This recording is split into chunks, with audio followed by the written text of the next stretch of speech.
Please rise for the pledge to the flag.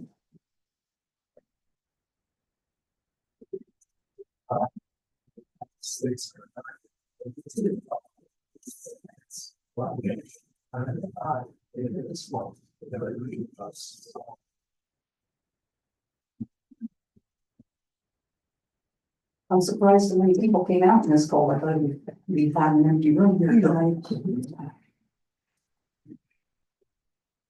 So first, we're starting off with the ambulance service. Is there anything to say about that? Not that I'm aware of. There was a summary report on the Commissioner Shared Drive. Please let me know if you have any questions, and we will ask our ambulance liaison to answers for you.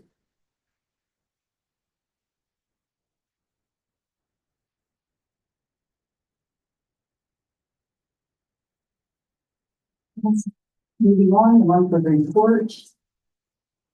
Do I hear a motion to approve the minutes?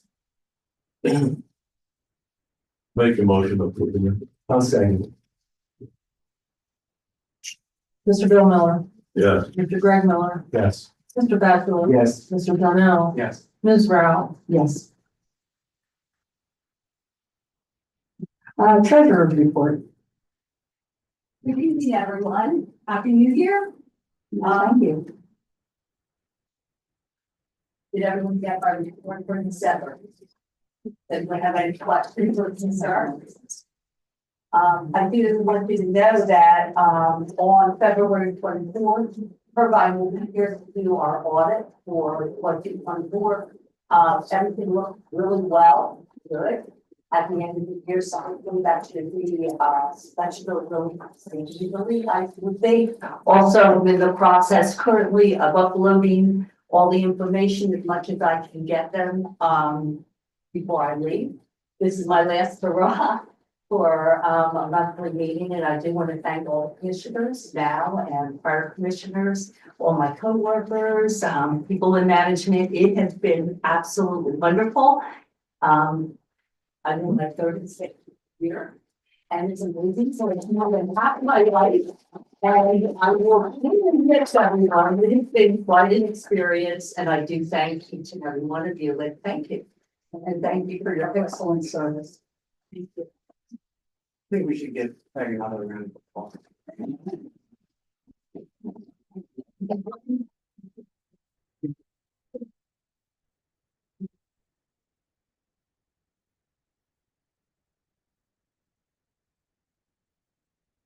A lot of time given to the township. Moving on to tax collector.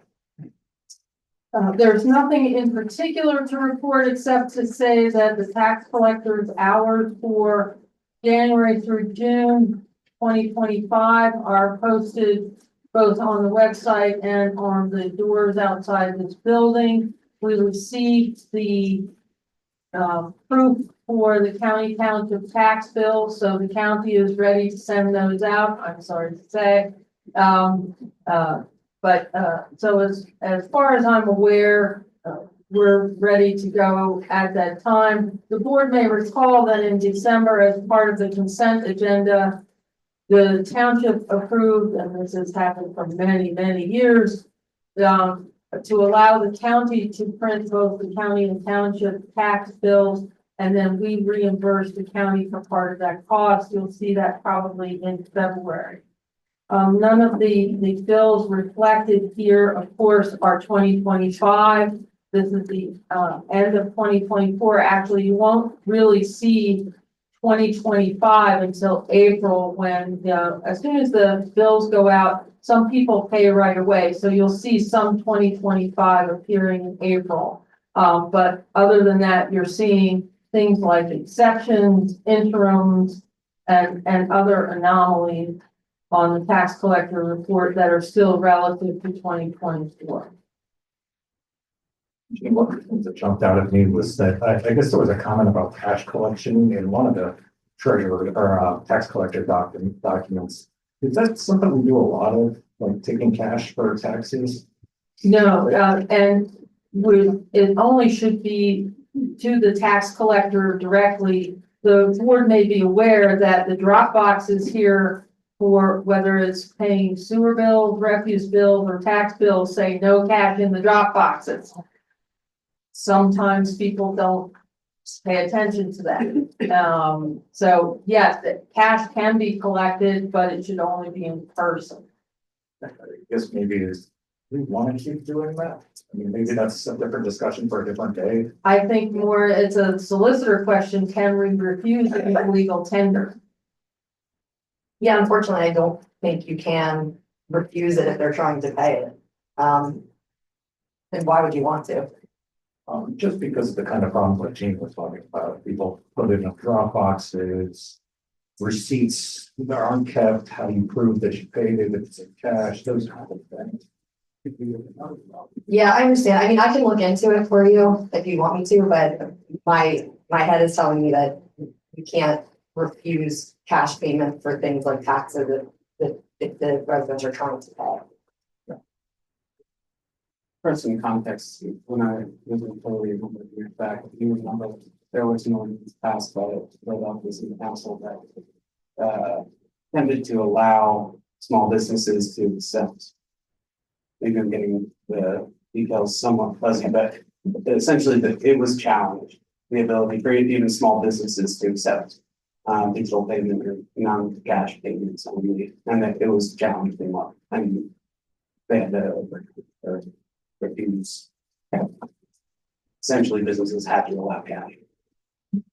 Now, I do not know, I know there are some municipalities and school districts that have banks collecting taxes, but my understanding the last time I checked on this was that there still has to be a mechanism to somehow give cash. Again, I leave this more in the solicitor's hands to see what the present state of things is. Yeah, I'll take a look into it and see if there's anything we can do. That might make it easier or at least more transparent to what is being collected so people get received and what is cash flowing on. And I want to emphasize, we don't allow cash to just float around. When people drop cash in one of these drop boxes, even when they shouldn't, this might sound a little funny, but we've learned over here, the staff actually Xeroxes the bills that are in there and saves any other documentation that's submitted with it. Sometimes people write things on pieces of paper or the bill stub or something like that, because we're well aware that somebody could accuse the staff of lifting cash, especially if it's not the right amount. Was as much of a problem as if people put too much money in there. That's also a problem. Because it's supposed to be, with real estate and refuse, it's supposed to be, or anything like that, it should be exact. If they come in person, then we can, if it's refuse or sewer, the admin staff can make change. And of course, if they come into the tax collector in taxes and cash, the tax collector can deal with that, however you deal with that. That's a whole amount. The agenda item, I wanted to just quickly circle back to Peg's departure.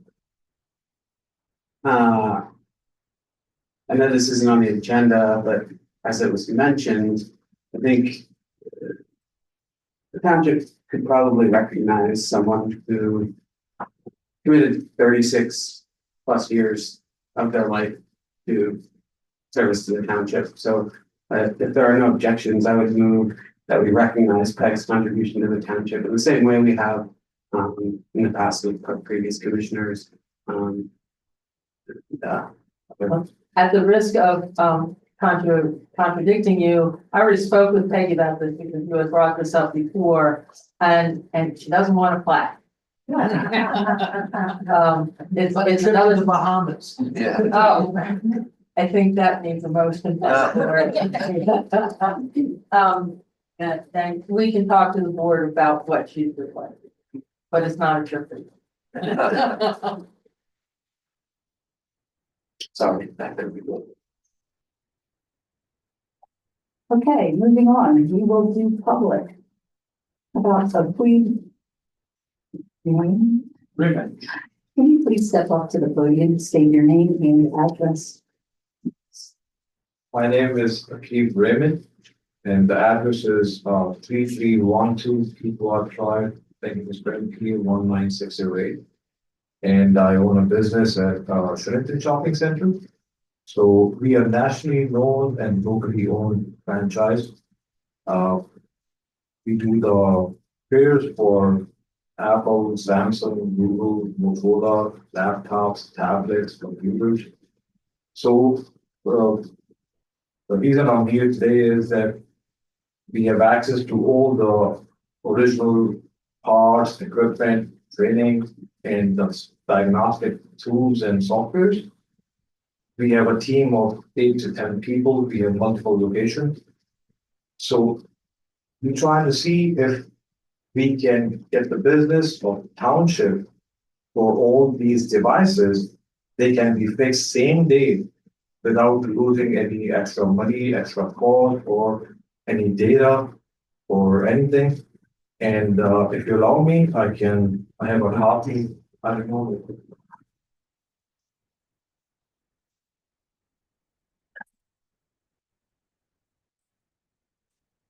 So we are certified and we are insured up to $1 million for the devices left over with us for repairs or anything. It's like we take the full responsibility.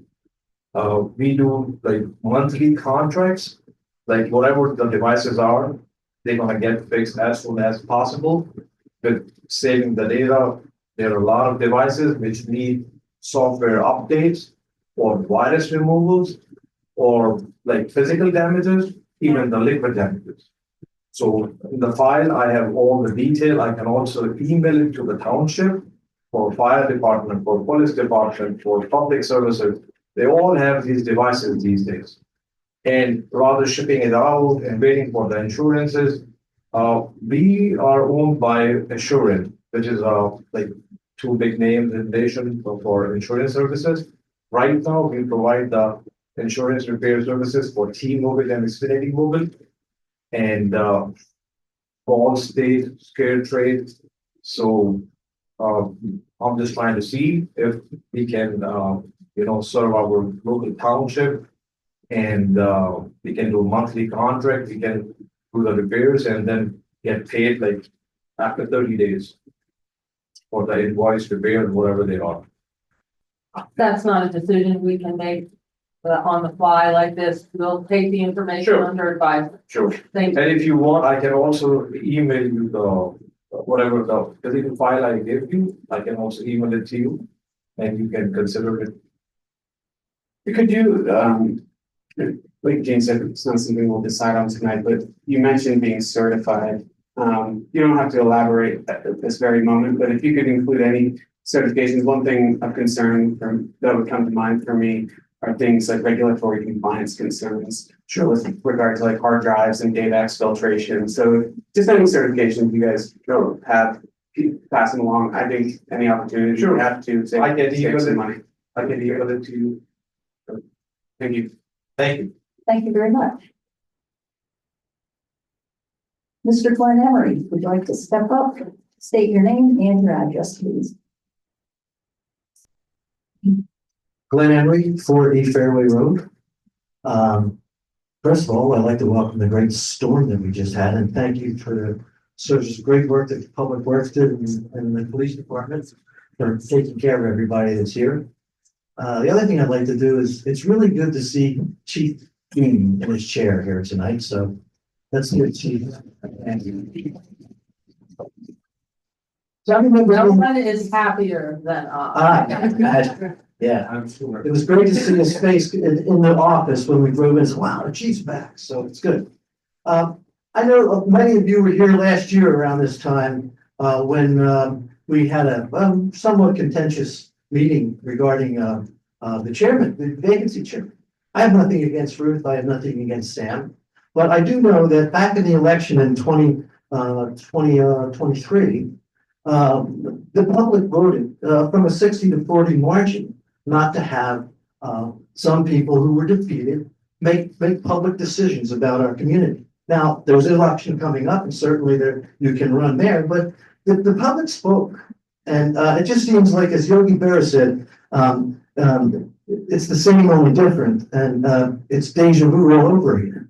So, I know that I saw in the agenda, it motivated me to speak about, Mr. Callback wanting to become a new commissioner, would have some kind of appointment that would be official. And I just need to speak about it just briefly, because we're all citizens, we all voted, and we just feel like our voting wasn't really acknowledged. So just keep that in mind. There's not many people here, but I know a lot of people are now looking at the videotaping of the meeting. So I want the public to understand this and have an awareness, because they need to speak to their representatives. It's not fair either way. If it would have been reversed, it's not fair. People voted, and that was our opinion. So that's all I have. Thank you. Thank you.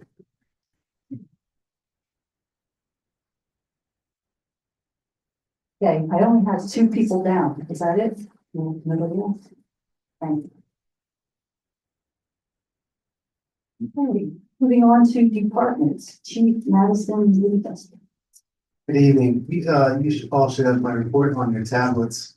If there's any questions I can answer. I do have the the yearly statistics that I have available. I didn't provide this to you, put on your tablet. I wanted to qualify that with a few comments prior to you getting the yearly report. As you remember, we switched over to NIBRS for tracking based on the federal government statistics from UCRs. So comparing and providing my performance measures, it won't work this year. So we usually compare back 5 years.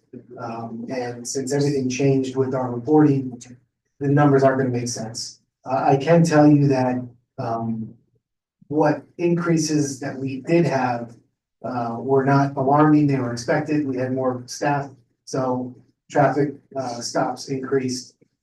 Traditional Part 2 crimes, which are now mixed in with NIBRS, they did increase because that tracks the proactivity of the officers for self-initiated encounters and arrests. So that did increase. Our call volume slightly increased as well.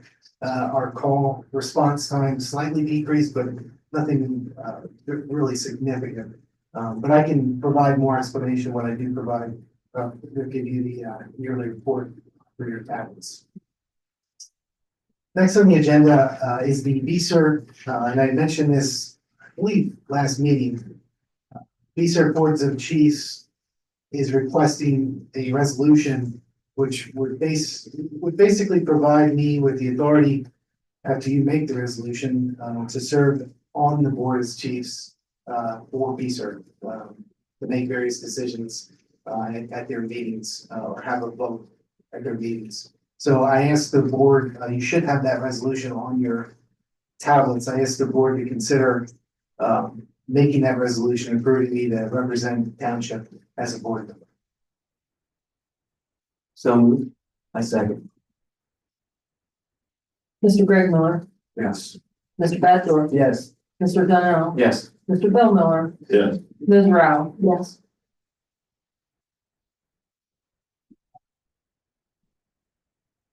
Sounds much more important than it is.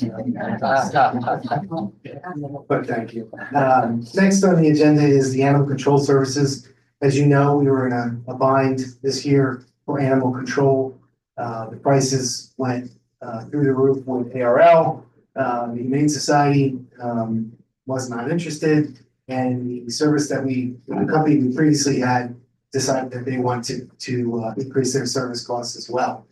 We are not very heavy on animal control. We average about 10 to 15 dogs a year that we really just have nowhere to go with them.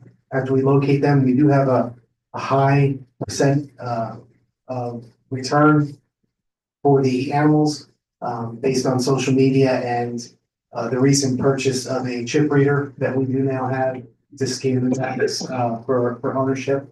That being said, I was in communication with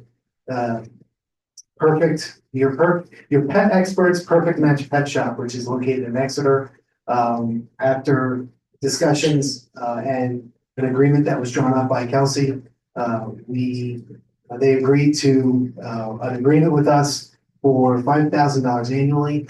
And that's up to 10 dogs. And then beyond that would be an additional 5,000. I think it'll be a good relationship. They're going to provide us with access to their facility. So after hours, we would not have to call them out to come for emergency response. We're capable of securing the dog and taking them to their location to be vetted through their system, what they need to do. So I asked the board to consider entering into the agreement that was drawn up again by Kelsey for our animal control services for the year 2025. Just for context, and I'm happy to make the motion in just a minute. I think just to jog my own memory, I think you said at some point last year when this came up, the estimate prior to this, I just want to highlight the savings here, was somewhere around the order of $10,000. Is that correct? Right, so, yeah, we're saving half. Yeah. And the old agreement was 10,000. The new agreement was going to be $1, correct me if I'm wrong, Gina, $1.50 per capita. It was going to increase to. Or, Yeah, so the ARL was gonna be about 20,000. yeah. The previous service was 10,000, and then, this one is 5,000. And the ARL for 2025 was going to be $3.25 per capita or $3.50. And it was going to go up to, $7. Remember that big jump? I can show you the letter. It's just untenable, that kind of cost for 15 dogs a year. I was very excited that they considered that deserves a round of applause. Yes. Yeah, just wanted to emphasize that $5,000 may look like a large number, but by comparison, we saved a ton of money. The only question I have for Kelsey, the auto renewal clause in there, that always makes me a little nervous when those things are in there. We're okay with that? Yeah, I mean, we'll see how it goes for the first year, and if we're uncomfortable with the services they're providing, then we can give notice of termination 60 days before the end of the year term, and we'll be done with that. The reason that I kind of wanted the auto renewal in there is because of the cost saving. So if nobody terminates it within 60 days before the end of the term, this will automatically renew at the same price. So I figured it worked both ways. So there's no sort of cost adjustment annually. No, that's correct, and that's why I thought an auto renewal would be good. That makes sense. Quick question, I should probably know this answer. Does the pet owner bear any responsibility of that? That's a good question. Unfortunately, no. And these are for pets that are unclaimed. As the chief mentioned, most of the time when there's a stray dog, through, there are some Facebook sites, I believe, and through chips. Most of those animals are claimed and very quickly. These are for animals that go unclaimed. But I don't believe there's provision for any kind of getting any kind of cost reimbursement. Not for the township. The township is required under Pennsylvania dog law to actually have something in place where the police are required to actually pick up strays when they're called. So it's good to have a contract like this so the police aren't just going out there and working on picking up stray animals instead of protecting the residents and doing more important work. Now, there are provisions in the dog law whereby if there's a stray that's taken in and then cared for later by another facility, that facility can go after the owner, but not the township. It's private. So I'm happy to move. Can I just ask one real quick, more for everybody else's knowledge, because I think we've talked about this. This is just for dogs. We don't do this for cats, correct? Correct, and the agreement makes that clear. It's just for dogs. Understood. I guess maybe I should have led a different question. Why don't we do it for cats? Maybe? The township has no obligation to pick up a stray cat. And I don't think the police ever do that. No, and we wouldn't want to do that at all. And part of the reason for the ARL's higher cost is cats. Because the previous agreements with ARL was that any township resident could go into the ARL and drop off any animal. Well, I don't know about everybody else, but I've got a number of stray cats in my neighborhood.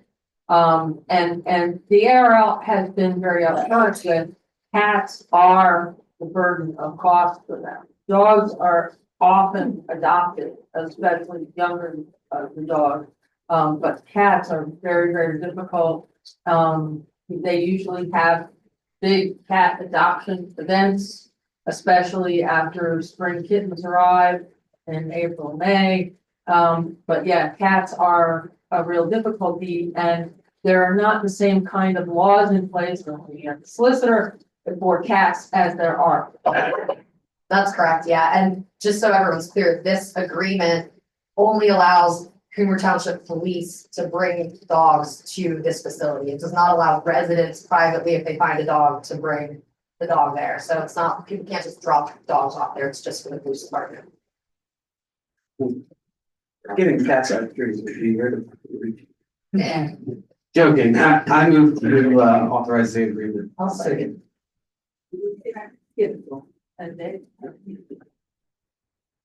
Mr. Backdoor, Yes. Mr. Donnell, Yes. Mr. Bill Miller. Yeah. Mr. Greg Miller, Yes. Ms. Rao. Yes.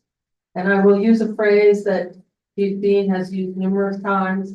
Something I learned from him, you don't find skeletons of cats in trees. They will come down for food. Okay, moving on to the fire department with Chief Bean. Good evening, commissioners. Make it go as best I can to. And certainly. What they could say about that report is, thank God for sprinkler systems, because in the last week of the year, we had 2 structure fires that were contained by the automatic sprinkler systems that were within those establishments. And again, I can't answer any questions that I could possibly answer, and that I can get answers, but Captain Winter put together, I thought, a pretty comprehensive report of some different things that will be changing over time, especially with staffing moving forward.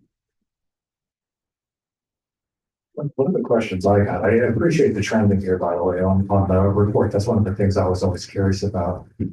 Going from 22 to 23, there's a huge spike in the number of calls, and that got sustained in 24. And same to be said with fires, like in 23 to 24, there's a big spike. Is there something that occurred in there that caused that you're aware of? I'm the one who put the little table together because recently I applied for a grant having to do with a piece of equipment for the new fire station. So I had to, by virtue of the grant, get into some numbers. I do not have a specific explanation for the 22 to 23. I haven't delved into that as much, and Chief Bean will probably be the better one. But from 23 to 24, a number of those fires were brush and grass fires during the drought period. Not just, you hear about the big fires on Neversink Mountain, that makes headlines. There are a whole lot of other little fires that occurred. Another source of fires in 2024, also indirectly related to the dry conditions, were trash fires. Fires in some kind of receptacle that somebody threw stuff in. There were also a number of vehicle fires. These are all fires. The way the reporting works is that there are different classifications of responses. Fire, and they all have a code number, of course. Fires are all the 100s. Everything with it starting with 100 something. So fires here are all the fires. It doesn't break it down to, they're not all homes burning down. But I noticed in going through these numbers that in 2024, there were a lot of different kinds of fires having to do with the dry conditions. And there were a number of vehicle fires, which also may have to do with the dry conditions. I would leave that to Chief Bean to speak to more. But now, is it a complete explanation? Not sure. I was more interested myself in the trend of the number of calls. You can see why we're building a fire station. Curious, I know we don't see it here, but do we have any sense offhand of what the numbers were in 2019? And one, just the reason I ask, I'm wondering if 2020, 2021, 2022, those were obviously pandemic years, if there's any correlation. I don't know, we can certainly look at that. Kind of a follow-up to your point, Gene. Some of that stuff I think is probably gonna become more and more prevalent as time goes on. Is there anything we might like to do different from like a prevention standpoint or anything like that? Maybe the answer is no, but I'm just kind of asking the question. One thing is sprinkler systems, I mean, that really is in our face right now. There was a fire at the Mifflin Center that was put out by a sprinkler system in a residence room. You know, thank God for the sprinklers. So that's one very recent example. Another one is, and the Chief Bean and I have been working on for several years in the planning stages, trying to encourage, cajole, use ordinances when we're allowed to, if it's not a pre-existing non-conforming condition, to widen driveways. It's very nice that people want to build a palatial home on the top of a hill, but it's not very nice when it burns and the driveway is 12 feet wide. Because you can't get a fire truck there. Especially if it's an area with no public water. And that is why we also have 2 tanker trucks. And we're getting, when is the new one coming or replacement? Somewhere in the beginning of March, middle of March, the sister tanker will be done. To replace one that's gonna be 35 years. So, but that also affects our ISO ratings. So that's another whole discussion for a long time. There's lots of things going on here. A lot of it comes down to prevention. We have a burn ordinance. We enforce the burn ordinance.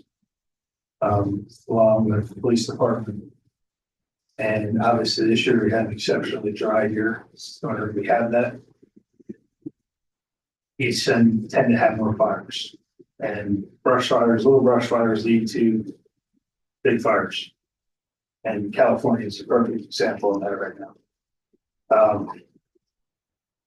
And the other places that we get out to, like prevention is there already. But the other thing too is we're seeing more and more electrical stuff. Lithium batteries are good in some sense, but then there's other ones that are not good. And some of these fires, I believe here, if not this year, in this 5-year period, have been related to lithium batteries being on charge inside of residents. So we're seeing more and more of that too. I think we're going to see more electrical fires tied to vehicles, houses, and things, because everything we're doing now is let's go battery operated.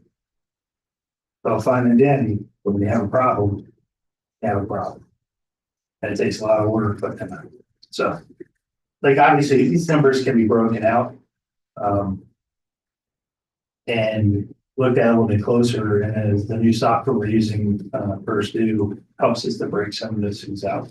So you actually be able to see what our structure fires, what involves a dwelling, what involves a vehicle, you know, to see those different aspects of things. But some of that's going to take some time because some of that's being developed, like we're getting more modules, we're building that.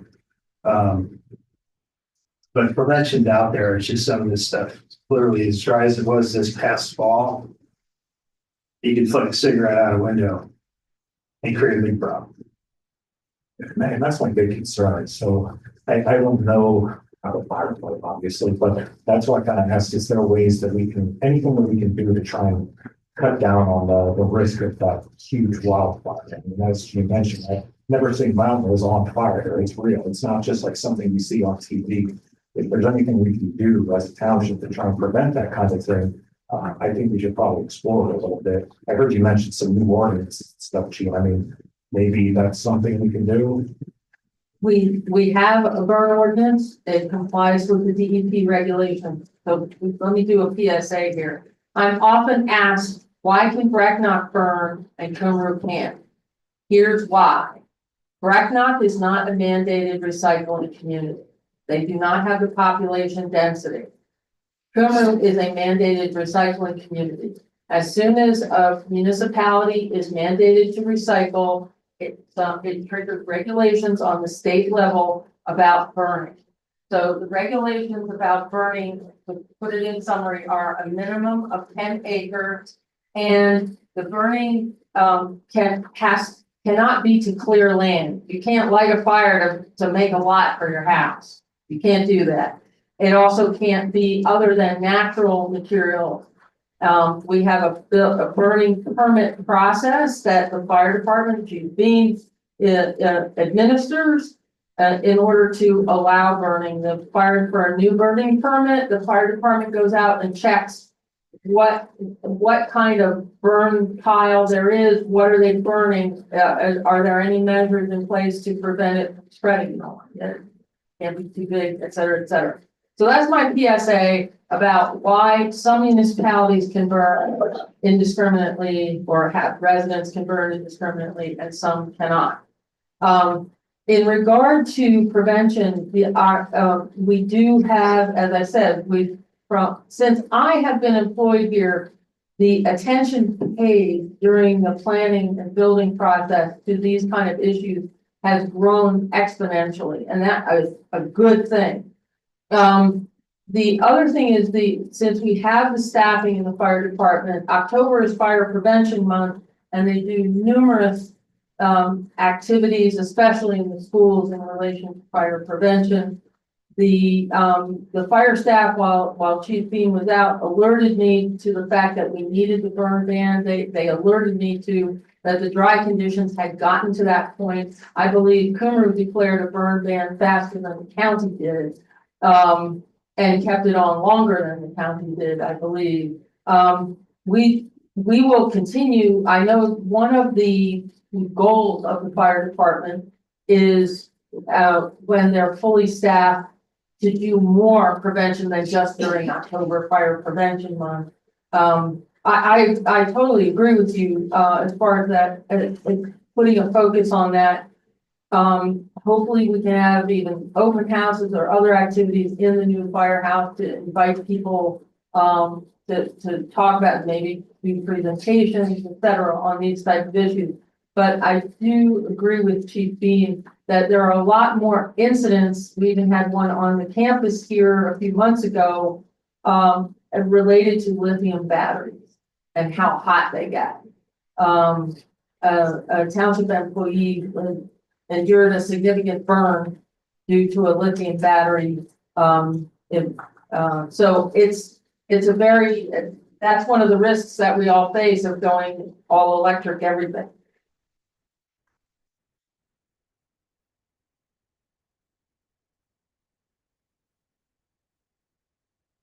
One of the things, Greg, just for the public too, if we have a brush fire, DCNR, it's called for that stuff, that gets federally reported too. And people who drive around know the area. Some of these areas like Neversink, I can never recall, or maybe either Scott or Gary Ken in the back of the room, those areas ever being burned off, because it's a cycle of life and nature with the woods. You get so much underbrush and things. Stuff needs to be, they call them prescribed burns. A lot of times if you go up 61 out 78, DCNR will be doing prescribed burns on certain areas to help mitigate future wildfires and brush fires. That I can never recall being done, but it's not just Neversink Mountain down this way. Mount Penn's another whole thing, because everyone gets that confused. Mount Penn's one with the goat on it. One with the big house up on top is Neversink Mountain. I don't ever recall them being burned off, but trying to get, there's not enough DCNR around to do all of these areas to keep them where they should be. Plus, again, how do you control some things that we are? You can only get there by foot in some areas. And then other things play into those areas too, because this is an ongoing cycle of things with the trail people. Oh, we'll stop everything from going back there, we'll just drop trees across. Well, that's all fine, yeah. Guess what else can't get back there? Us. So that takes even longer and once stuff gets going, but DCNR plays a role in this too, which is a much bigger department, but that's on any type of wildfire here in the state of Pennsylvania. So there's lots of things out there, prevention, hopefully we can do even more of it. We hit all the schools. I think there's 16 or 17 locations they hit during fire prevention, and that's not counting. I don't think the ones that we go outside help other municipalities with. So it's a work in progress, but I think those numbers somewhat too are reflective on how dry it was this year. Dry and windy. Wind does not help our cause either. Obviously, not like tonight, it doesn't help the cause either because you get a fire tonight, you're gonna have some problems. The hose lines do freeze. And it makes it very difficult. So we haven't had a winter like this in a long time. So I think everyone forgot just how Pennsylvania winters can be. I haven't, because I worked in public works, but here we are, we're having a good old Pennsylvania winter. It's cold, we still have snow, it's not melting. And I guess it's gonna be that way for the next week, so. Hopefully we can continue our progress, just trying to keep things in check. One question I have around prevention is just communications. I realize that the real action of preventing fires on a huge area like Cumru Township is near impossible. There's mitigation we can do, but truly prevent is probably impossible. But in terms of communications, here's what are all the mediums, I guess, that are used to communicate things like burn bans? And I guess what comes to mind for me is like, burn ban is great, but nobody, not that nobody's going to see it, but are there ways in which, what I'm getting at is are there ways in which we can extend the reach of our communications about things like burn bans, about some of the educational work we're doing, like if it's recording some of these events and like publishing them online and routinely, I don't know, pumping them on social media, I don't know. You see where I'm going. Yeah. I think some of that ironically is it's a double-edged sword.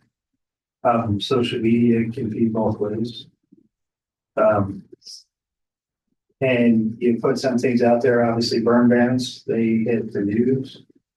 I know when you start to get close to that stuff, you start to see them pop up when I do the news carry them different places, just like the snow emergencies that were carrying municipalities that had burn bans up. And then once a county does one, that rises to a new level, countywide. Obviously social media, website, if people look at it, if you can get the news to put things up. Like I said, last month, October is fire prevention month. There's always a slogan, there's always the same, there's always some sort of, like, that's what we work off of. That's the focus for that fire prevention time. But again, that's one of those double-edged swords because you don't want to get into, you like to see things out there, but you also don't want to get into the conversation by itself. Because some of these sites have just got heavy. In my opinion, that's my opinion as chief. It's so heavy. This isn't the way you get your phone, call the office. You can get your question answered instead of starting up for social media. That's the downside. But hopefully we'll be working some more on that too. But that has to be controlled by someone too. So there's a lot of controls that have to be in place to do some more of these things. But the bigger things like burn, they hit the news. And right now, I have thing to say to anyone is look at the West Coast. Look at the West Coast. So that and automatic sprinkler systems, there's a place and a time for them, and obviously we gotta have water to do it. That's a problem. So hopefully that answers your question. Like we have means of getting stuff out there. Really, some of the best stuff is actually showing face and getting people out there in person is one of the best things. The schools carry a lot of weight. area of town, we help other departments do the other, that's one school in Lake Bracknell. We go out there, even in daycares and stuff like that, we do stuff for those too, so. You're hitting the one, it's something. Yeah, so, yeah. Hopefully that answers your question, not to plan things too long. Now I'll move on to letter C, because that was pretty much letter B, and that was the annual report, basic numbers that she had put together. Letter C is fire station construction. Would you like these handled all in separate motions or listed as one, reading them off? I'll good for one with everybody else's. Okay, looking for a motion for payment applications to, I would just go right down in order. Bolton Incorporated, pay application number 7 for $708,844.42. HB Fraser, pay application number 6 for $12,411. Vision Mechanical, pay application number 5 for $29,562.66. And Air Management, pay application number 3 for $35,640 for a total for $786,458.08. And I'll second. Mr. Donnell, Yes. Mr. Bill Miller, Yes. Mr. Greg Miller, Yes. Mr. Bachelor. Yes. Ms. Rao. Yes. Thank you. Just a question now, where does it after this? How are we looking in the fund balance? For the construction fund, around 10 million. There's still a lot to go, as everyone can see, well, you're only here in the dark, but during the daylight, you'd be able to see that on the house side, they have a lot of the roof on. So now they're gonna be doing internal work on the house side. And they're working on, finishing the seal and the roof on the bay side. So a lot of the bulk of the work actually is the inside work, all the different trades and whatnot. Moving on to letter D, the new engine 42-1, the new Pierce 2020 Pierce in service. It's here tonight briefly, and again, I'll reiterate. If you didn't get to see it tonight or didn't want to stand out in the cold, please stop by the Cedar Top Station. And if it isn't there in service, because it'll be on a rotating basis, the guys would be glad to show it to you in a nice warm day. Temperatures tonight are not conducive to leaving a truck like that sit out, not so much for the 1,000 gallons of water it carries. It's for all the small piping on there that will freeze just like pipes freeze in your house. So again, there's always an open door. Stop by if you want to see it in person. The guys will be glad to show it to you in a much warmer and lighted environment than what we had tonight outside in the parking lot. And number 2 under that is old engine 42-1. We had some interest from the Centerport Fire Company to purchase that old unit. Now that the new one's in service and here being used, I would ask for a motion to sell the Centerport Fire Company for $120,000. And by the way, that does not involve any garbage. And as it is. I'll make the motion. Second. Mr. Bill Miller, Yes. Mr. Greg Miller, Yes. Mr. Backdoor. Yes. Mr. Donnell. Yes. Ms. Rao. Yes. And letter E, I'm gonna have to defer to Jean on this one because obviously I was not good to see Santa fly by, so. As I had mentioned at the December meeting, which was just before the Santa run, this is possibly 2024 was possibly the last Santa run in deference to other Santa activities in the new firehouse in 2025. But I will tell you, I thought it was a really great run. This was, does everybody know that movie Elf? Oh, Yeah. I live in a neighborhood that has a periodic turnaround of families, and right now we have some younger families, and I could hear the kids a couple of streets away yelling. It was good, it was really good weather. It was actually warm-ish for December, so it all worked out very well. And we could hear them coming a mile away. That was a lot of fun. So, Who plays that? Stand up, yeah, Sam, play, take a bow. no, I was just looking for them if they knew. Who was our lesbian Santa?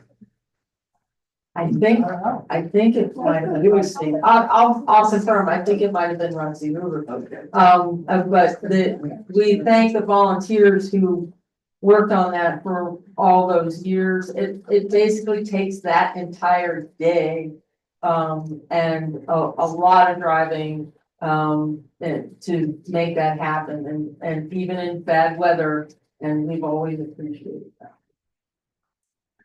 My girls grew up thinking that Santa came on a fire truck. Outside of that, anything else, don't you have any questions from the board? All right, under administration, you can see in codes, there wasn't a lot of activity in December.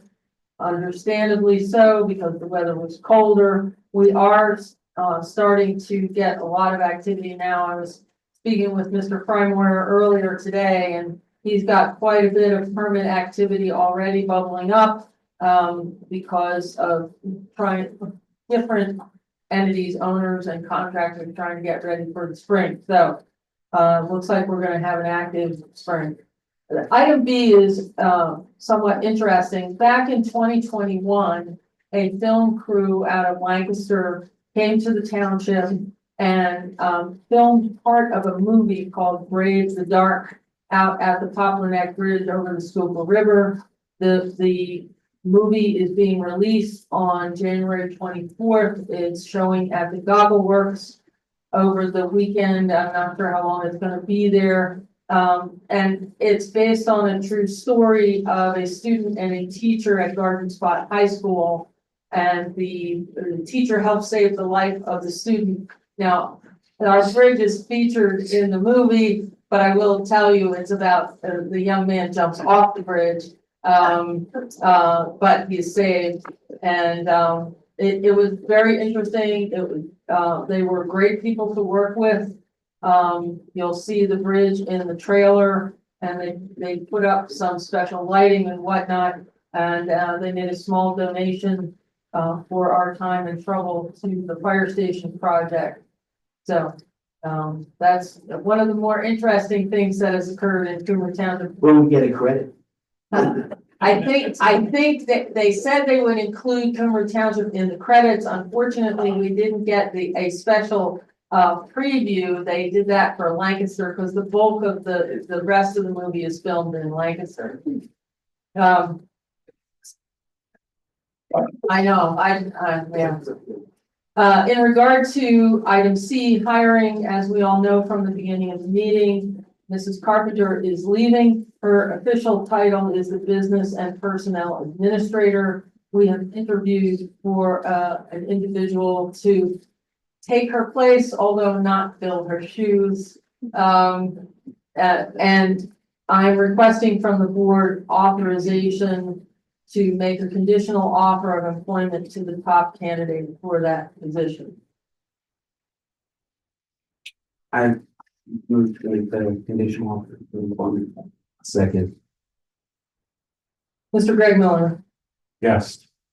Mr. Bator, Yes. Mr. Zanell, Yes. Mr. Bill Miller, Yes. Ms. Rao. Yes. Thank you.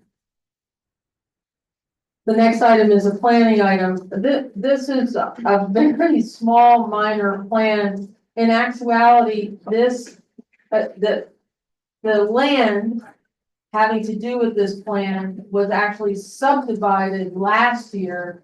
Then for some reason, even though with a residential subdivision, you can do a subdivision and land development at the same time.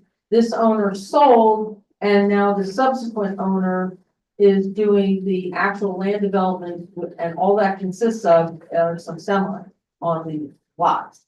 And they have submitted a plan. The planning commission recommends approval. There are not very many conditions attached to this plan. The biggest one is that they will be extending a sanitary sewer main, so they have to post the appropriate escrow and submit a developer's agreement for extending the sanitary sewer. This is up in the Farview area of the township. That's that area between Reading and Shillington. And with a lot of, it's a more densely populated area of the township. Is someone? With the one, it's multi-family. Yeah, yes. That's another reason it needed an actual land development. I'll make the motion to grant final approval. Second. Mr. Greg Miller, Yes. Mr. Bachelor, Yes. Mr. Janelle, Yes. Mr. Bill Miller, Yes. Ms. Rao. Yes. Thank you.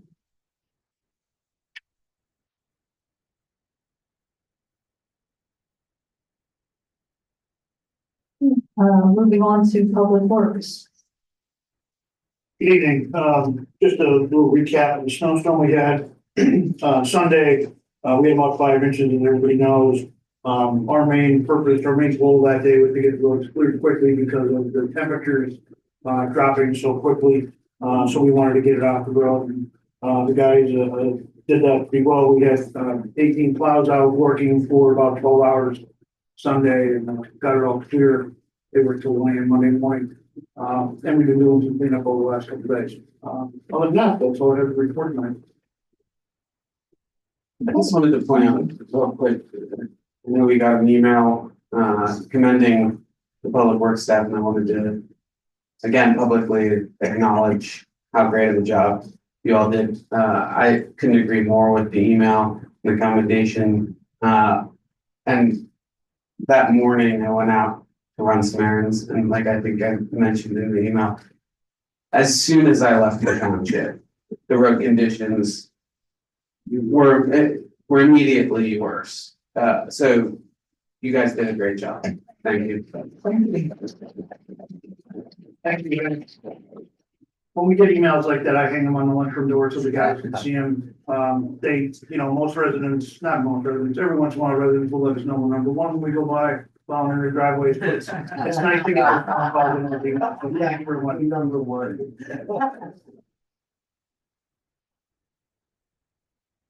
Okay, moving on to the engineer report with Joe Woodgusky.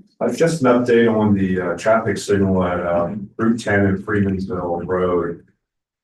We did contact CM High and PennDOT to have some adjustments made. We were having some signal timing wasn't working accurately due to one of the cameras needed to be adjusted, as well as implementing a 5-second delay for the Freemansville approach. This would allow for cars making a right turn on red, that if they're there, that they don't trip the signal without any cars in that area. PennDOT was in agreement to this change.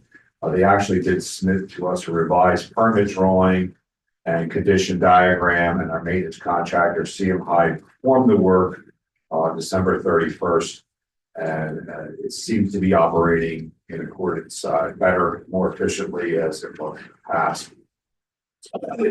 In addition to Freemansville Road, we did get contacted by PennDOT on December 27th. This was in reference to the traffic study that the township requested for the restricted truck restrictions for the section of Freemansville Road from Route 62 to Route 10 to 625. Sorry, thank you.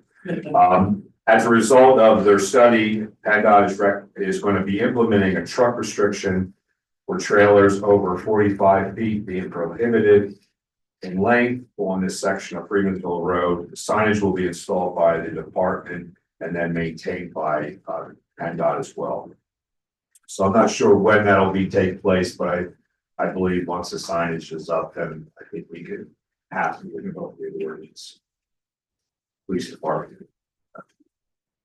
So I presume it's unlikely that they'll be installing signs when the ground is frozen like it is. I would assume once weather permits, yes, I think once the frost line subsides a bit, I believe the signage will not be up at any time soon. So I would probably anticipate in March that would be.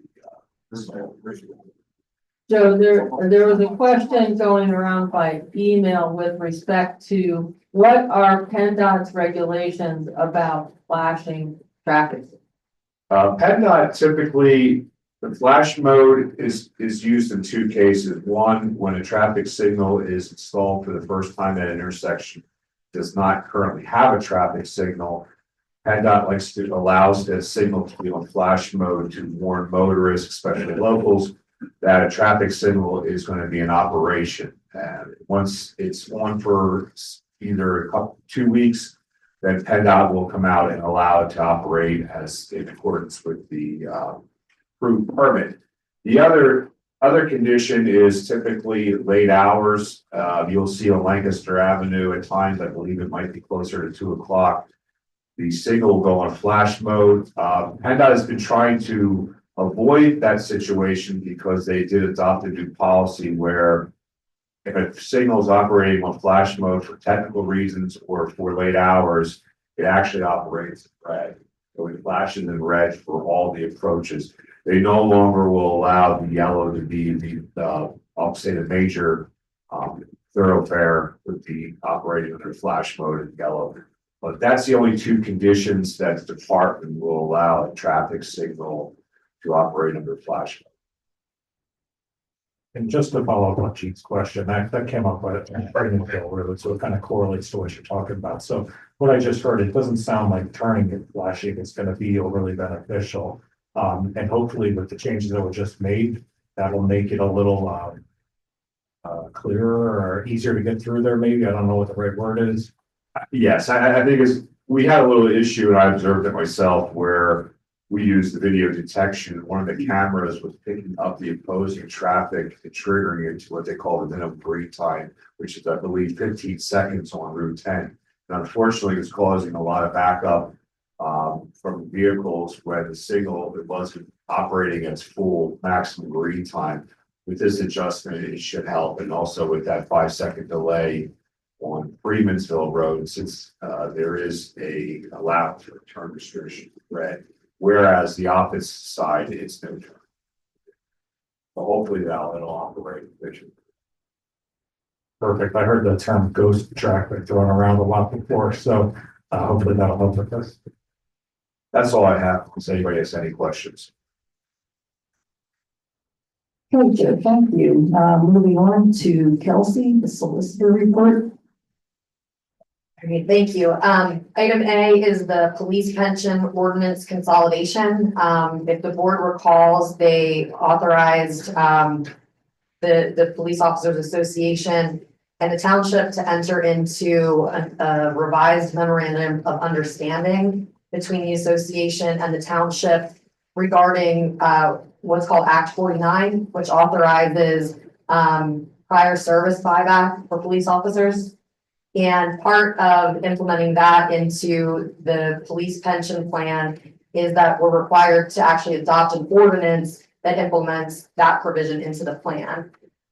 So instead of just putting that into the pension plan and adopting that ordinance, what we did was actually drafted an amended and restated pension plan, which consolidated not only that item into the pension plan ordinance, but also 9 prior pension plan amendments into one consolidated pension plan ordinance. So now when we look at the pension plan, it is all in one document, it's cleaned up. It was reviewed by the association and approved by the association after several different drafts and some back and forth about language.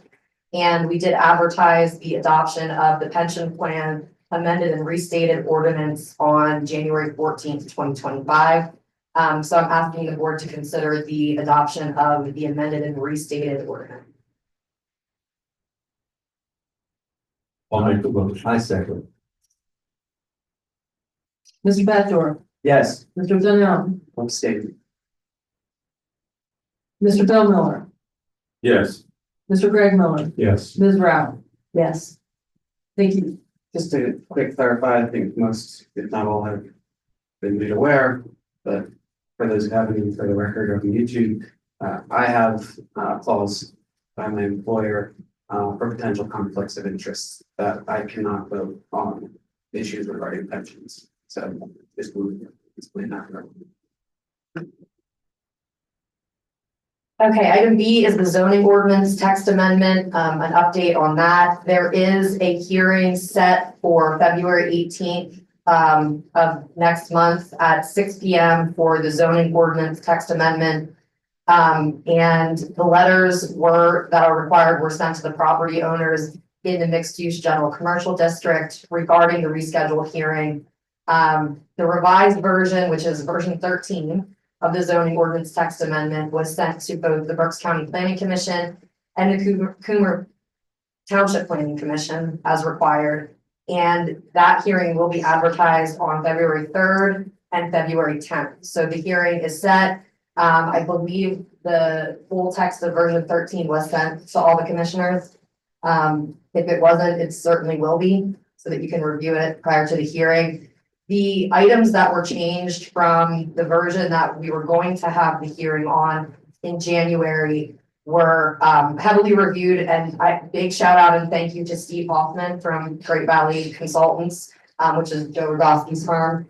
He looked into a lot of the very technical language for the wind turbines, the solar panel issues that were contained in that amendment, and provided some really good language with respect to those issues. So once we got those straightened out, we decided that version 13 would be the final version that we would take to the hearing. Any questions on that item? Just a note, I don't think I've seen it yet, but maybe it's just not out there yet. No, we didn't put it on your tablets yet. In fact, this is a good question. Do you want it there or do you want it emailed directly in a separate email? I prefer email first. Okay, all right, we'll send it in a separate email, and then for the hearings, it'll be on your G drive. But we only, Steve Hoffman has really been burning up the electrons, so this is literally like a day old. This is fresh material. But I think between Mr. Hoffman, Kelsey, Mr. Frymoyer, I think there was a lot of good feedback. It's trying to walk that line between being technical enough to give the township the enforcement gravitas it needs, but not being so technical that the technology goes out of style like tomorrow. I mean, and that's one of the difficulties with things like renewable energy systems. If you get too specific, then it's going to be useless very shortly. I'm sorry, Kelsey, you said the county signed off on version 13? The county, it was sent to the county on Friday of last week. Because that would have met the 30-day mark that we need to meet to be able to have a hearing on the 18th. So we haven't received any feedback from them yet. I would be surprised if we got anything this week. I'm assuming they're still reviewing and it's pretty long. But as soon as we get any type of review letter back from them, I'll make sure that you guys all get it. All right, item C is the subdivision and land development ordinance text amendment. Sort of on the same basis as the zoning ordinance text amendment. There is a rescheduled public hearing for February 18th at 6:30 p.m. So that'll happen right after the zoning ordinance text amendment hearing. That was advertised, or will be advertised, I should say, on February 3rd and February 10th. Nothing in that amendment has changed since we sent the prior letters to the Berks County Planning Commission or the Township Planning Commission. So we didn't send letters, although my staff might have, just to play it safe. So that wasn't required, but it may have happened anyway. Any questions on that? Related topic, since we're talking about all these ordinances, a while back, we talked about codification for our ordinances. Did we ever do anything along that? I contacted General Code and asked them to develop a contract. They have not sent me anything. We it really would be better to adopt these first and then get on them about that. I don't know if there's any particular reason why they didn't respond. But since we have this in the works, we might as well do this first and then, but I agree, we do need to, do the electronic copy too. Yeah, we should definitely wait till this is done and make it. Oh, yeah, I wasn't suggesting that. It was just kind of while we were on the topic. No, I appreciate you asking. That's one of those, unfinished projects in my office. Right, unless there's any other questions for me, that's all I have for today. Hearing none, we'll move on to payment of bills. Do I hear a motion to pay the bills? So, I said, Mr. Bethor, yes. Mr. Donnell. Yes. Mr. Bill Miller. Yeah. Mr. Greg Miller, Yes. Ms. Rao. Yes.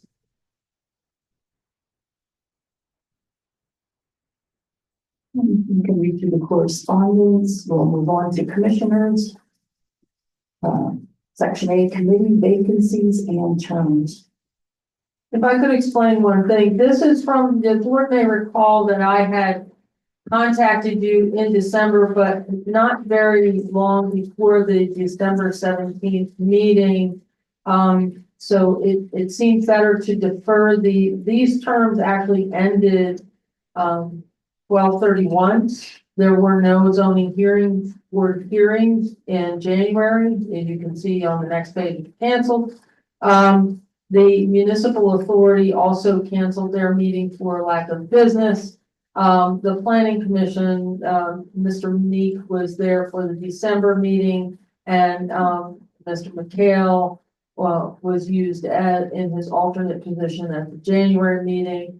The vacancy board is not on here, and that was partly inadvertent on my part, and I apologize, but also it does give the board that a little bit more time to consider that matter.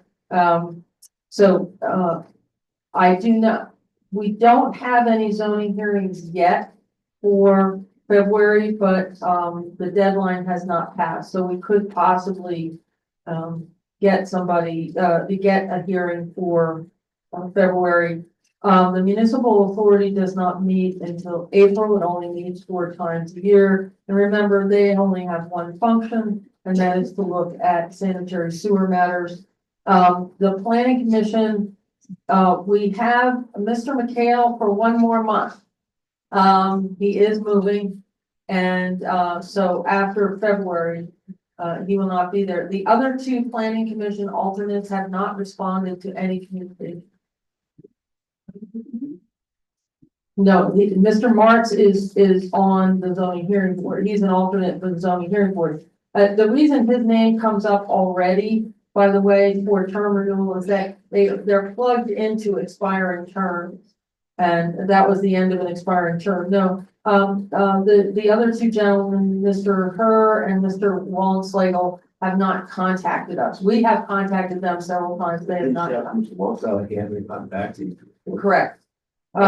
So, yeah, and as of March, we will need, to think about the planning commission. As I said, that would be up to the board if the board wanted to. I'll contact her. It's been a Okay. while. I don't know, maybe her personal, circumstances change, but I'll see if she's still interested in able to do it. Can we make a motion to reappoint for the zone hearing board? You certainly can if you would. Before we move to motions, a couple things. The zoning hearing board, the reappointment is for both of these members. Are they retaining the same positions within the zoning hearing board as stated here? It would be up to the board of commissioners.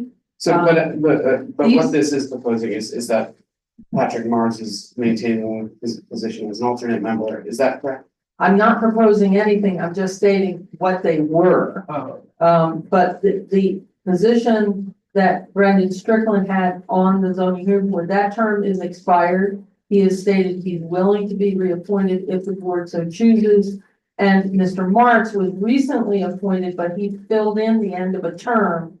The way that it works is they're 3-year terms and one member and one alternate position. Think of them as positions and not people. One member position, one alternate position. Every 3 years they expire. So every year you have 2 of them expiring and you have to reappoint. It hasn't been until recently that we've had alternate members. Maybe one alternate member. So the position that Brendan Strickland had held has expired. That term has expired. And the position of alternate that Patrick Marks had held is technically expired. What you do with those positions is up to the board. So happy to go into my thinking here if anybody is interested, but I would move, unless there's further deliberation, to reverse those positions and maintain both of them as appointed members of the zoning hearing board, but have Patrick Mars moved into the permanent member and Brendan Strickland moved as an alternate. Why do you want to move Brandon from a member to an alternate? What's your reason? Yeah, so happy to go into it. A couple months back, Judge Cheryl L. Austin issued a decision on litigation that the township was involved in. Taking extensive notes, it's a very long document that I don't know if anyone else has read, but in her decision, she issued a scathing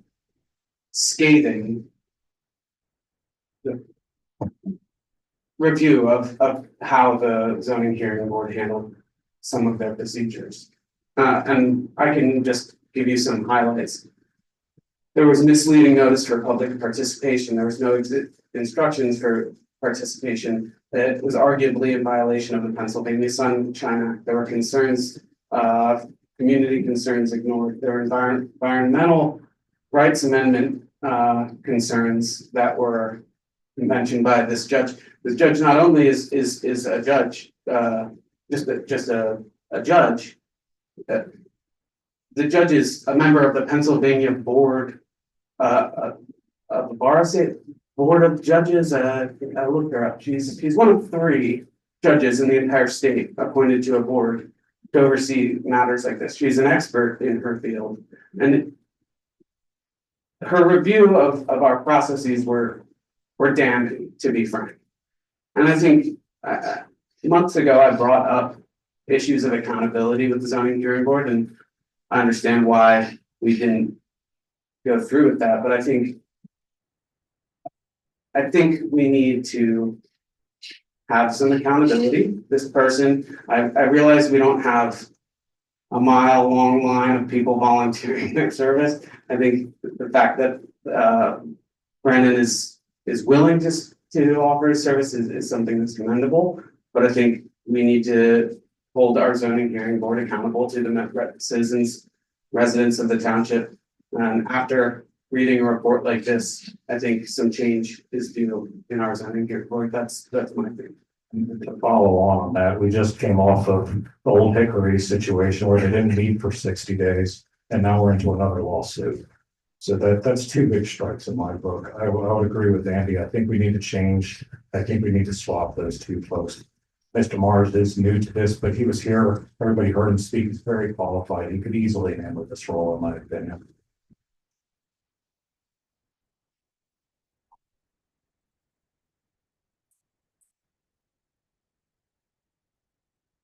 Yeah, that's it. Yes.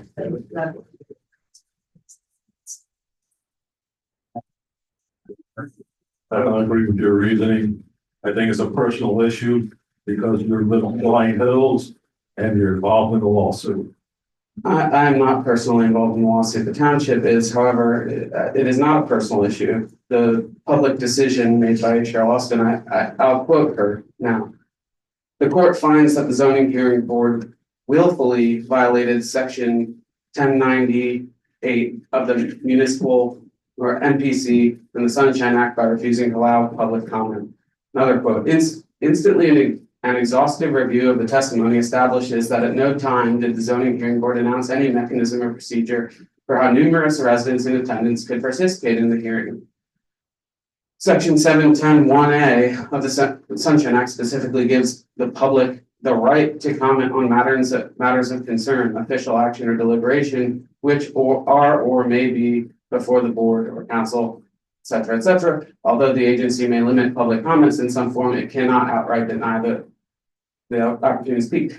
So the point there, that's just one bullet point of many that I've documented.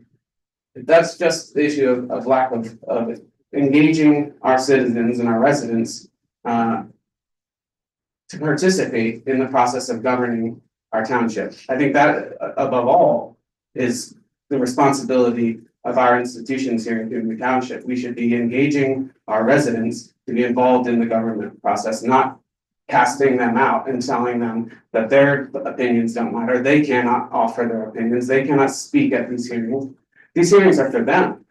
And if we're not accountable to them, then what are we doing here? So that's one thing. But I have many more quotes that I'm happy to go into. Well, can I follow up on that, Andy? So the ultimate ruling that she had was that the work product of our board was so poor that she couldn't even rule on whether or not it was spot zoning and referred it back to an independent arbiter. So that's embarrassing. Like, it doesn't matter where you stand on this warehouse issue. To be part of the township and having a judge say something like that, that's not something we should accept. And we're not. There are other judges' opinions, and we'll have to wait to see what happens, because it is being appealed, so we have the fun. And then in fact, the arbitrator, that means it still has to be. The arbitrator has to redo the case because our board dropped the ball. The judge decided that our board did such a good job, a bad job, that an independent referee in legal terms has to arbitrate the case. And this judge, for everyone's awareness, was not even the judge from the county. Because every judge in the county recused themselves to avoid conflicts of interest. This was an independent judge with no ties to the township or to the county, who reviewed the process that our zoning hearing board went through and came back with a damning report in her findings. So this is not personal. This is an independent judge who's at the highest level of the Pennsylvania courts. And let's not overlook Old Hickory. For 60 days, they didn't meet, and we're now into another challenge because this will. These are not minor mistakes. These are pretty significant issues. Yeah. So, I mean, you asked, and it's a fair question. That's my reasoning. I think our zoning hearing board could use some change. I do commend anyone who volunteers their service to the township, but I think we need some change on our zoning hearing board. That's my thinking, and that's why I moved to reverse the roles as stated. I'll second that.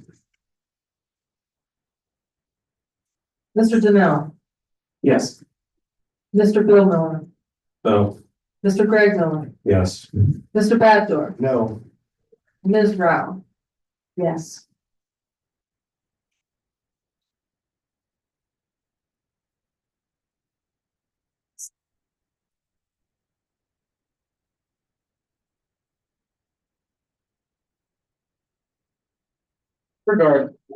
I'll dive in here again. With regard to the municipal authority, I understand, just like the last issue that came up, why there would be appearance of personal, being personal issues. I think Mr. Emery's point, in my opinion, for me at least, is well taken.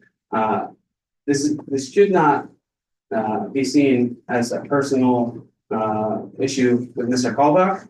But what I would say is that when any publicly elected official is voted out of office, it seems to me to, at the very least, send the wrong message. At the very worst, possibly be disenfranchising to say, okay, we're just going to appoint you to another position of authority outside of the context of an election. That to me sounds, again, like the wrong message to the residents of the township when they vote, they express their feelings by vote. The same, and to be clear, the same standard should be applied to me. If I get voted out next time my position comes up for re-election, I should not be reappointed to any position of authority, at least in that next term. At least in that next term, I think that's reasonable.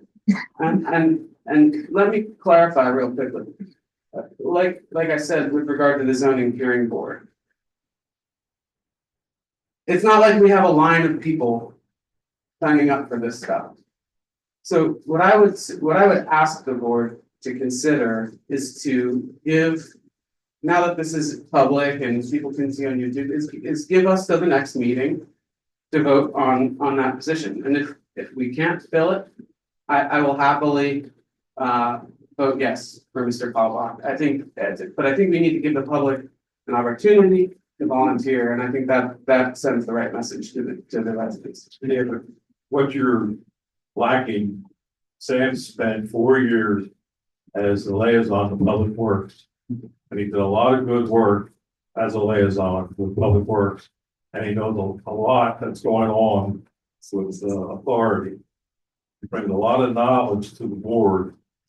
I get the fact that he lost the election, but he can still use his knowledge that he has gained when he was a commissioner to help the authority. I think he's a good member on the authority. That's my opinion. And yeah, I have to agree with Phil, and disagree with Andy, because someone is voted out doesn't mean that they're not really very good in another position. The municipal authority is not the commissioner board, and he does a really very good job, and he is very concerned about the township and keeps abreast of things going on. To clarify, I'm not suggesting he doesn't do a good job and isn't well qualified for the position. I think he probably is perhaps the most qualified person. But all I'm suggesting is that in the context of any public election, the public's voice should be the most important voice, not my voice, not any commissioner's voice. So that's all I have to say.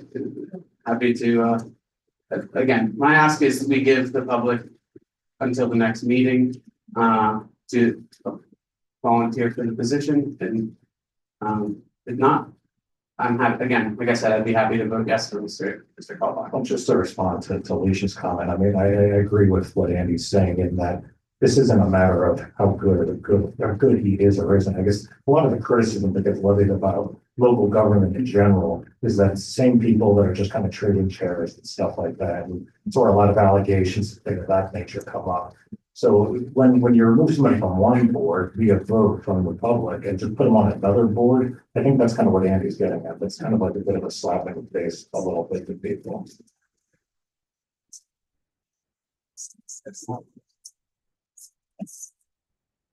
Yes, Ruth. Just one thing, the authority meets at like 8 o'clock in the morning, which is a difficult time for some people to be present. And they are a recommending body. They carry, the commissioners make the final vote on all decisions with regard to the sewer system. So they're just a recommending body. Like I said, I'm happy to vote for Mr. Kalbach if there's not an alternate. I think Greg summed up my very wordy feelings on the matter. But it sounds like, we have time too, from what James said. I think, correct me if I'm wrong, Jim, I think he said March. The next meeting of the authority is April. Yes, Mr. McCoy. I would just like to say that I chaired that authority a long time, and I have no interest in doing it again. But I will say, we moved those meetings to 8 o'clock. Does anybody have a clue why we did that? We should. You folks all should know. You should have an answer for me.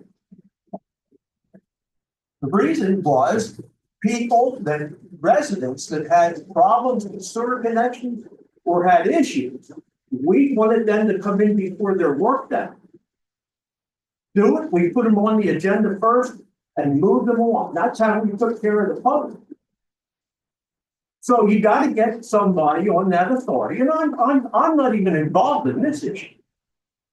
But the issue is you gotta get somebody involved who's gonna be able to fulfill that capacity at 8 o'clock in the morning, if you still wanna take care of the residents the way you say you wanna take care of them. Is there a reason that the meeting needs to be at 8 o'clock in the morning? That's the I call of the, understand. that is the authority's decision about when they want to have their meeting. Right, so we don't have to have it at 8 o'clock, so we don't need to find somebody that can only come at 8 o'clock. We could have it at any time we want. It's the majority of the authority's decision, and right now, the authority that is in place, even, setting Mr. Callbach aside, have agreed that they'd like to have the meetings at 8:30 in the morning. We moved it half an hour. And so, whether the authority makes a different decision in the future, I don't know, but that is currently what they have decided. Well, yeah, Yes. just, I don't want to belabor this. My only ask is that we give the public 30 days or until the next meeting, and then we can weigh the candidates, if there are any, at our next meeting. It's fine with me.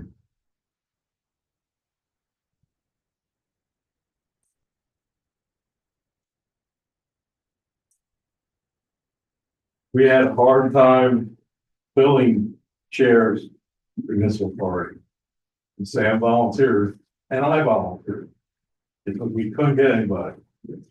So my term is up in December. And according to you, if I don't get reelected, you're gonna kick me off with this year.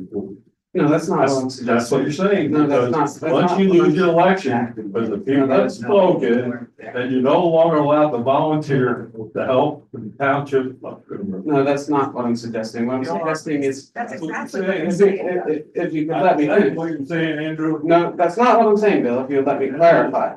You can tell me what I'm saying, or I can tell you with my own mouth what I'm saying. I think we all heard what you said. Yeah, so what I said was, and maybe I wasn't clear, I think appointing someone after an election is not the same thing as the hypothetical situation you proposed. After someone was voted out, to then appoint them is different than them having been previously appointed to a position and then being kicked out. I'm not suggesting we kick you. I'm not suggesting we kick anyone. I'm suggesting after the public has expressed their feelings through their vote, to then appoint someone to a position of authority that was voted out is different entirely than what you suggested. So I hope that's clear. I don't think we should kick anyone out who was previously appointed, but I also don't think it sends the right message to the public to appoint people within a term after they were voted out. I don't think that sends a good message. That's all I'm asking is, and again, all I'm asking is for 30 days, for 1 month. And if we can't find a legitimate alternate candidate, like I said, I will happily vote yes for Mr. Callback on in the decision.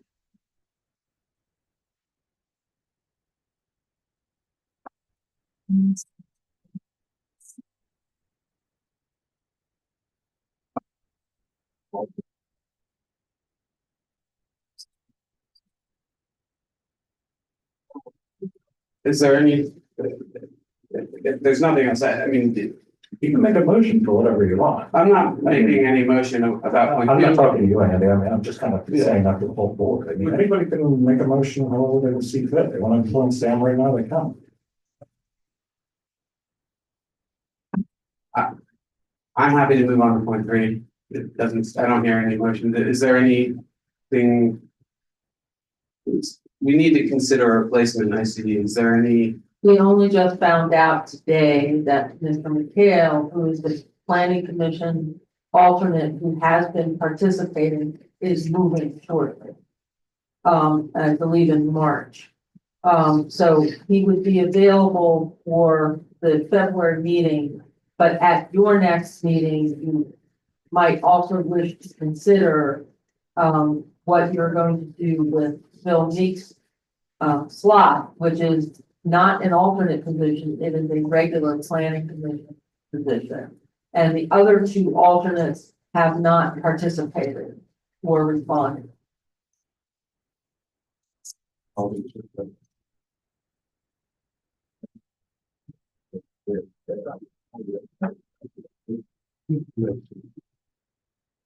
What does he say? How do you try to communicate with Volkswagen by email or phone or text? Both, not text, email and phone. I can Email. look back. He did respond to my initial contact, but Yeah, I thought you did. we've been sending all the meeting materials, to both him and Mr. Her, and they have not responded in acknowledging that they're receiving anything. As Keith, Um, Keith was, Wolf Less. Wolfley? He will. Zealous. Zealous, I can't pronounce these guys' names, yeah, Zealous. So you got him back. I don't know. Offhand, I don't know. Backing up to, I know he was waiting for communications from Yeah, the township. Well, one of the issues was we were believing that, if you recall, we were believing that Mr. McHale would move into the regular position and Mr. Zeliskowski would move into an alternate.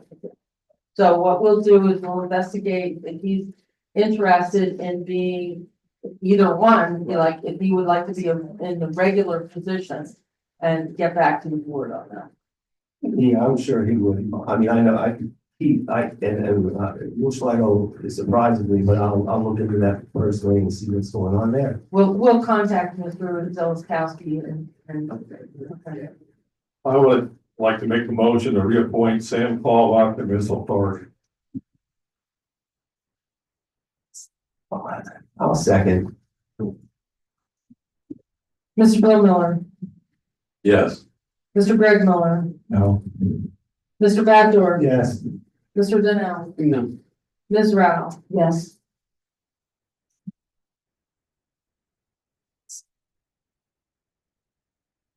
So just to clarify, it is my understanding that on your next agenda, we will have the planning commission issue, and hopefully by that time we'll speak with Mr. Zeliskowski and that would be someone you could consider. And then we will also have the vacancy board on, also on there for you to appoint. Remember, you cannot appoint the vacancy board in the prior year. You have to appoint it in the current calendar year. And the board will have to inform us of if you have any candidates between now and the next meeting. Just with regard to the planning commission replacements, so I want to make sure I'm following here. Mr. Meek is a full member. Of Correct. the board. The alternate member is also departed. Is that correct? In March, he will no longer be a resident of the township. He will be ineligible. Right. So we have two positions on the planning board that need to be filled. One a regular position and one an alternate. I would suggest to the board of commissioners that the regular position is of more importance than the alternate. Yes, if he's in, we would need an alternate. If Mr. Zeliskowski is interested in a regular position, I'm pretty sure, but I can't speak for the man. We'll contact him, then, you could, if there's a majority of the board who agrees, appoint him to the regular position, but you still need an alternate. Right.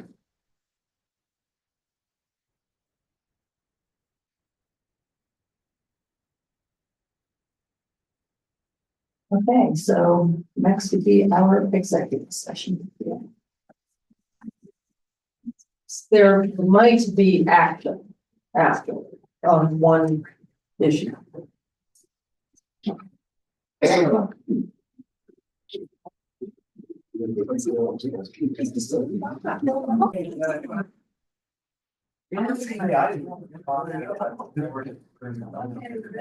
Yes, go ahead. Okay, Patty, for the minutes, we did have an executive session to discuss a collective bargaining issue, a matter of litigation, and 4 separate personnel issues as listed on the agenda. And as a result of the executive session, there are 2 motions for the board's consideration. The first would be a motion to approve the chief of police presenting a contract to a police department employee as discussed in executive session. I'll make the motion. I'll second. Mr. Bill Miller, Yes. Mr. Greg Miller, Yes. Mr. Bachelor. Yes. Mr. Donnell. Ms. Rao. Yes. And the second motion for the board's consideration would be a motion to approve the salary adjustment discussed in executive session for the township manager. Second. Mr. Greg Miller, Yes. Mr. Bachelor, Yes. Mr. Donnell. Yes. Mr. Bill Miller, Yes. Ms. Rao. Yes. And that would be the last motion.